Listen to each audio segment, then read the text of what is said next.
Overbrook, red bricks going up, down, sideways, crazy bricks, infected with madness, saturated with sorrow, loony bin bricks, red with brain blood, bleeding clots of deranged minds, globs like horror flicks.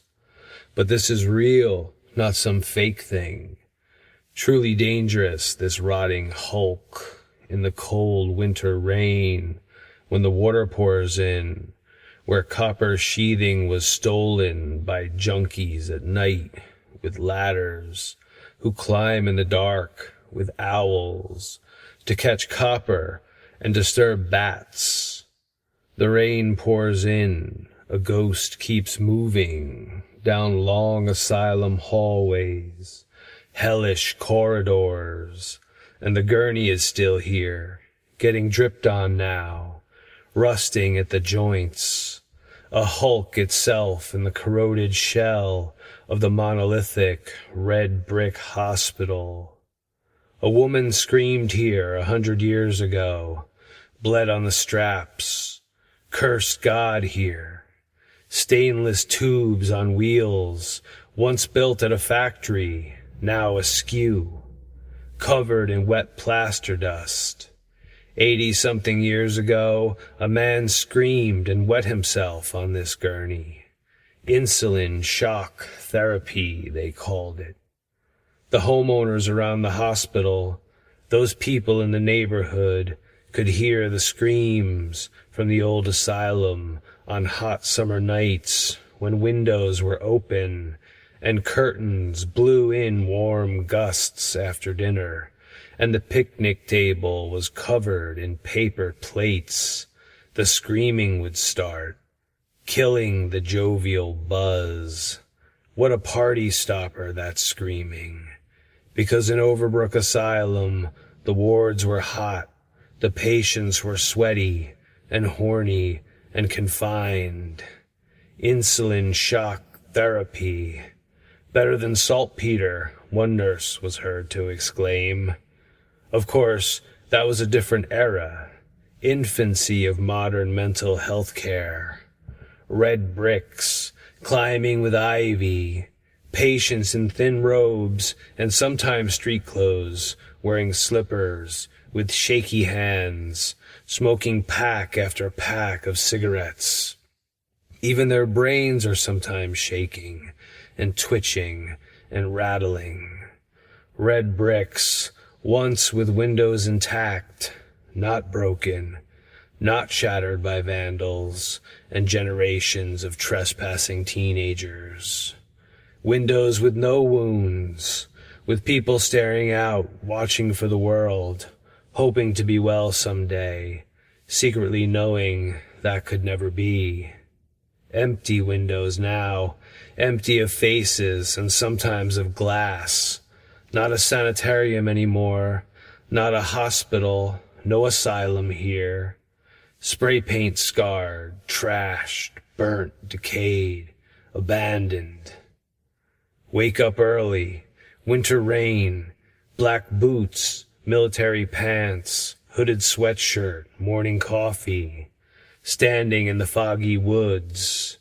Up near the building now, inside through a window, cold, deep blackness, sanitarium cellar, patrol car just outside. Slow, quiet creeping, undetected infiltration. Up on the 3rd floor, a noise is heard. Peering around a corner, 3 SWAT men, armed officers of the law, Kevlar helmets and silenced radios, gun on hips, taser and ammo belts. Head of mine whips back around corner, unseen. Policy of ghostliness pays off.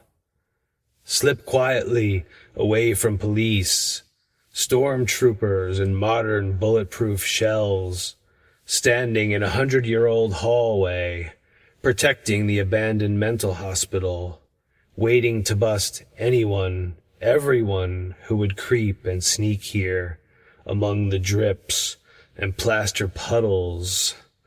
Once they kept us locked away on this ward. Now they try to keep us out, threatened with handcuffs and fines. Defiant trespass, they call it. But to be a ghost, like the other ghosts here, is the best plan. Ghosts wander alone, never in groups. Who ever heard of a group of ghosts? Ghosts don't need to be seen or heard, don't need to be smelled or detected in any way. They blow around our heads undetected. Be like a ghost in Overbrook Asylum, and you will fit in nicely. No one will bother your silent haunting if you hover down corridors or creep slowly upstairs. Invisibility is your ghostly reward. There are spirits here, personalities and quirks of dead patients who once shuffled the wards, but now hover and glide invisibly, except for cold spots suddenly felt when one passes near or through your still corporeal body. The cops don't feel them. Too much armor, but it's not the Kevlar. It's their training, a lifetime of standing in line, now enforcing the lines, waiting in ambush for transgressors, inhabiting the asylum, but not ghosts themselves like we are. Cops loiter, but do not haunt. Commanded to trap and capture illegal trespassers who might break into the massive insane asylum, who might light fires and spill beer on the floor, who will smash windows and spray paint obscene words, satanic graffiti with too many sixes and upside-down stars. The neighbors don't like that, so the cops wait like spiders in their trapdoor hole, in this case at the intersection of 5 hallways, which used to be the main hub of the hospital. Caged-in stairs, nurse's desk, instruction map that says, "You are here." 3 cops wait, but do not see the trespassing ghost. Undetected, so slip back downstairs and dart, positively dart into the tunnels under admin. Cave-like hallway with pipes and soon-to-be remediated asbestos insulation under Fairview Ave. The tunnel ends. Cinder blocks where once the nurses' home stood. Not even a pile of rubble, just a blank field, soon to be a tiny park that will serve as a smokescreen for the condominiums they will build here when the asylum is torn. They will claim preservation, talk of open space achieved, promises kept, while they rip out history and build flimsy housing for overpopulated people. And where will the deer, turkey, owls, grouse, coyote, fox, skunk, and bats go off to? Where will they live? Will they even exist anymore? Like the asylum won't exist? Are we tearing down the animals too? More patrols outside, but Overbrook will protect her ghosts. And the ghosts will stay here. They have no other place to go anyway. Just like the animals, a ghost can't escape. The security fence will go up. The construction equipment will move in. The loony bin walls will fall. Wards will crumble and collapse. Condos will rise in their place. But the ghosts will remain. The slippered, vacant-eyed granny who died here. The rapist, murderer, criminally insane monster who aged and died here. The alcoholic who hung himself in the attic. The nurse tragically attacked and killed in the basement. The patients who froze in their cells one winter when the boilers broke. The thousands of elderly who withered away, dull-eyed and confused, not insane, just old, scared, and alone. All the thousands who died here will remain. These ghosts, asylum-dwelling spirits, landlocked hostages, roaming decaying hallways, searching for the truth of their death, wondering disjointedly at the machines and the equipment and the workers in spacesuits cutting out asbestos, red bricks falling, crumbling, losing their pattern, the pattern that held them, comforted them, failing finally only with the greatest effort of the Komatsu, resisting gravity in solid hunks, but falling anyway, eventually. The ghosts will wander here. They will infest your condominiums and distractionary park. They will breeze through your new community center, curse your children and stunt their growth.